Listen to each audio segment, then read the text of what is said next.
बिस्मिल्लाहिर्रहमानिर्रहीम, अस्सलाम वालेकुम। मैं हूँ फ़हीम अख्तर, एक नए व्लॉग के साथ हाज़िर खिदमत हूँ।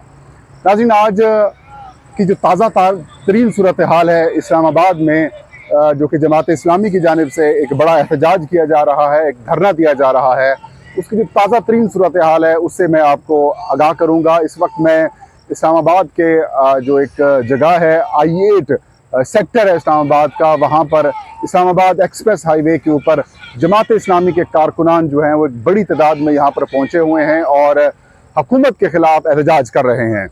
जमात इस्लामी ने आज साबित कर दिया है कि अवामी इशू हो या सियासी इशू हो, किस तरीके से अपनी स्ट्रेंथ शो करनी है, ज़ाहिर करनी है, उसका अमली मुजाहरा किया जा रहा है। और हुकूमत की तमाम तर कोशिशों काविशों के बावजूद जमात इस्लामी के जो वर्कर्स हैं वो बड़ी तादाद में यहाँ पर पहुँचे हैं। अगला क्या लहे अमल है उस हवाले से भी आपको पीटी जमात इस्लामी का बताऊँगा। और जो तहरीक इंसाफ ने एहतजाज का ऐलान किया था, वो इस्लामाबाद में क्यों बड़े बुरे तरीके से नाकाम हुआ है, उसकी भी वजूहात आपके सामने शेयर करूँगा। आगाज़ करते हैं। ये इस्लामाबाद का I8 का इस्लामाबाद एक्सप्रेस हाईवे के ऊपर ये जो पुल है, यहाँ पर जमात इस्लामी के हज़ारों जो वर्कर्स हैं वो यहाँ पर जमा हुए हैं। और इस्लामाबाद और रावलपिंडी के जो दाखिली और खारजी रास्ते हैं उनको बंद किया गया है। बड़े बड़े कंटेनर्स लगाकर रास्ते रोके गए हैं। इससे अवाम तो ज़ाहिर मुश्किलात का शिकार हैं ही, लेकिन ये एक छोटा इशू है कि रास्ते बंद हो गए हैं। गो कि मैं रास्ते बंद करने की मुखालफत में हूँ, हमेशा से ही मुखालफत करता हूँ कि रास्ते बंद करना कोई हल नहीं है। लेकिन बात यह है कि बिजली के जो बेतहाशा बिल आए हुए हैं, आवाम का जीना दो भर हुआ है। लोगों के घरों के किराए कम हैं, बिजली के बिल ज़्यादा हो चुके हैं। लोग अपने जेवरात बेच रहे हैं, अपने घरों की चीज़ें बेच रहे हैं ताकि वो बिजली के बिल भर सकें। कई ऐसी फैमिलीज़ हैं जिन्होंने बिजली के कनेक्शन कटवा दिए हैं और वो बग़ैर बिजली के गुजारा कर रहे हैं या रह रहे हैं। आज के दौर में बिजली के बग़ैर किस तरीके से गुजारा होता है ये सोच भी बंदा नहीं सकता। तो एक ऐसी सूरत हाल में मुख्तलिफ सियासी जमातें, गो के पाकिस्तान की जो सबसे बड़ी जमातें हैं, 5-6 जमातों को छोड़कर बाकी सारी जमातें इस वक्त हुकूमत के अंदर शामिल हैं और उनको ताकतवर हलकों का एक बड़ा कवर भी हासिल है। लेकिन उसके बावजूद अवामी इशूज़ के ऊपर बात करने वाला कोई नहीं है। तहरीक इंसाफ पाकिस्तान की मकबूल तरीन सियासी जमात है। तहरीक इंसाफ को आम इंतखाबात 2024 में सबसे ज़्यादा वोट पड़े, सबसे ज़्यादा नशिस्तें हासिल करने वाली वही जमात थी, लेकिन फार्म 47 के ऊपर मंजूर नज़र लोगों को हुकूमत जो है वो दे दी गई। लेकिन अवाम के इशूज़ के ऊपर कोई बात करने को तैयार नहीं था। ऐसे में कश्मीर के अवाम निकली, अपने हक़ के लिए निकली और उन्होंने सारी चीज़ें अपनी सस्ती करवा ली और वफाक ने उनकी सारी चीज़ें मान भी ली।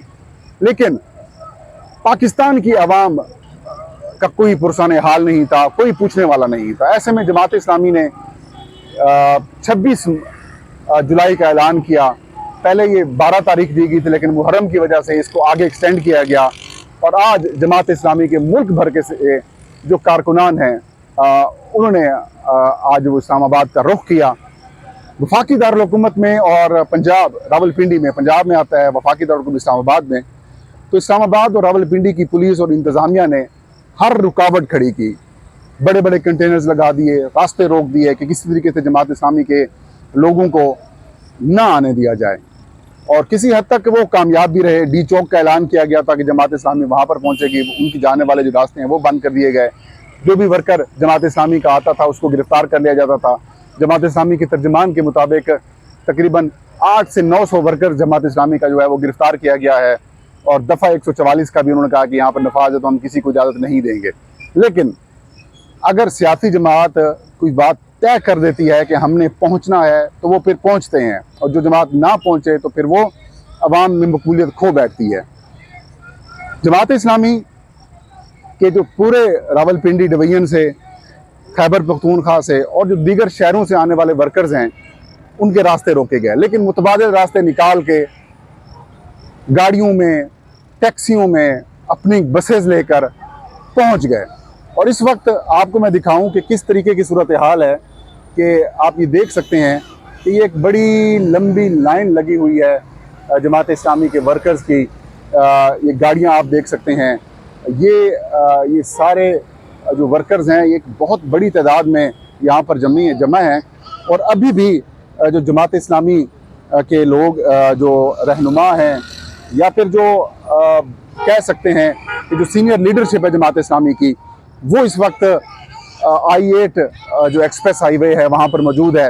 अब से कुछ देर पहले अमीर जमात इस्लामी हाफिज़ नईमुर रहमान ने चौकी नंबर 26 जो कि इस्लामाबाद और रावलपिंडी का इलाका है, एरिया है, वहाँ पर वो पहुँचे हैं और उन्होंने ये ऐलान कर दिया है कि जहाँ पर भी, जिस जगह के ऊपर भी पुलिस रुकावटें डालेगी वहाँ पर जमात इस्लामी जो है वो धरना दे देगी।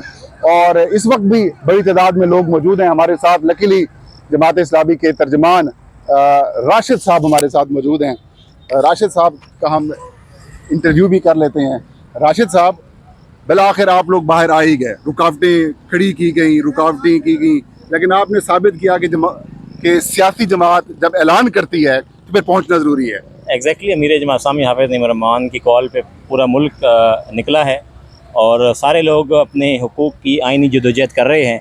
अभी अमीर जमात इस्लामी पाकिस्तान यहाँ पीछे मेरे मौजूद हैं, पहुँच चुके हैं खताब करने के लिए और 26 नंबर चुंगी के बाद उनका काफ़िला यहाँ पहुँचा है और उन्होंने ऐलान किया है कि हुकूमत हमारे साथ जो है वो ये रवैया न रखे कि तमाम के तमाम रास्ते ब्लॉक कर दिए जाएँ।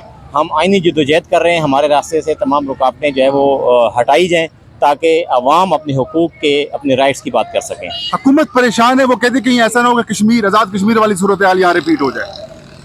देखें, जमात इस्लामी के बारे में किसी को कोई परेशानी नहीं होनी चाहिए। हम कोई बलवा नहीं हैं, हम एक मुनज़्ज़म सियासी मजहबी जमात हैं और हर किसी को पता है। इसलिए ना तो हमारे कारकुनान कोई गैर आइनी इक़दाम करेंगे, ना रोड की ब्लॉकेज करेंगे। आपने आज देखा वीडियोज़ के अंदर भी हमारे कारकुनान ने एम्बुलेंसेस को रास्ता दिया और वो इस बात की निशानदेही थी कि हम एम्बुलेंसेस को रास्ता दे रहे हैं, इसका मतलब हम ज़िंदगी को रास्ता दे रहे हैं। और इसी तरीके से ना तो हम किसी भी गैर आइनी जदोजहद के रवादार हैं, ना हम किसी एक फूल और पत्ता तोड़ने के रवादार हैं।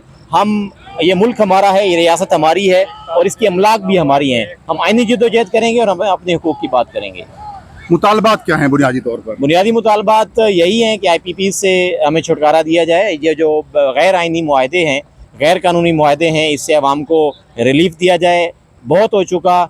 इन IPPs जो इंडिपेंडेंट पावर प्रोड्यूसर कंपनीज़ हैं, जिन्होंने आवाम के ऊपर एक अपना टैका जमाया हुआ है और मुसल्लत हैं, डकैती कर रही हैं मुसलसल, उनको खुदारा इस कौम पे रहम किया जाए।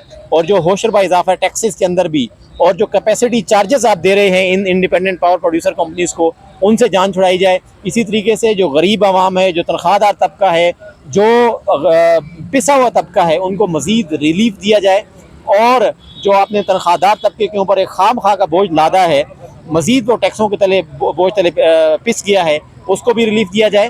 और एक मुल्क के अंदर निज़ाम हो, एक टैक्स का निज़ाम हो, हर चीज़ के ऊपर इनकम पे अलग टैक्स है, फिर परचेजिंग पे अलग टैक्स है, तो इसलिए वन टैक्स का निज़ाम आना चाहिए ताकि इस मुल्क के गरीब आवाम को रिलीफ दिया जा सके। बहुत शुक्रिया राशिद भाई, आपने वक्त दिया। तो नाज़रीन, आप देख सकते हैं कि इस वक्त अमीर जमात इस्लामी हाफिज़ नईमुर रहमान साहब भी यहाँ पर पहुँच चुके हैं। और एक तो ये जो धरना है आपसे कुछ देर बाद बाज़ाब्ता तौर पर ये शुरू कर दिया जाएगा। और दूसरा जो इंटरेस्टिंग पहलू है वो ये कि आज तहरीक इंसाफ ने भी ऐलान किया था कि वो भी मुल्क गिर एहतजाज करेंगे। पहले इस्लामाबाद हाई कोर्ट में उन्होंने पिटीशन दायर की। वहाँ पर जो एडवोकेट जनरल थे उन्होंने एक बात की कि अदालत जो भी फैसला करती है, इजाज़त देती है दे, लेकिन हम इजाज़त नहीं देंगे। ये क्लियरली आप कह सकते हैं कि हुकूमत की एक रविश है, कि हुकूमत का एक फ़ैसला है कि वो आइनी, जमहूरी, कानूनी जो भी किसी जमात के हकूक़ हैं, आवाम के हकूक़ हैं, शहरियों के जो हकूक़ हैं, वो उनको खातिर में नहीं लाना उन्होंने। खैर, जमात इस्लामी ने भी एहतजाज का ऐलान किया, वो यहाँ पर पहुँची हुई है। और दूसरी जानिब तहरीक इंसाफ ने अदालत का सहारा लिया।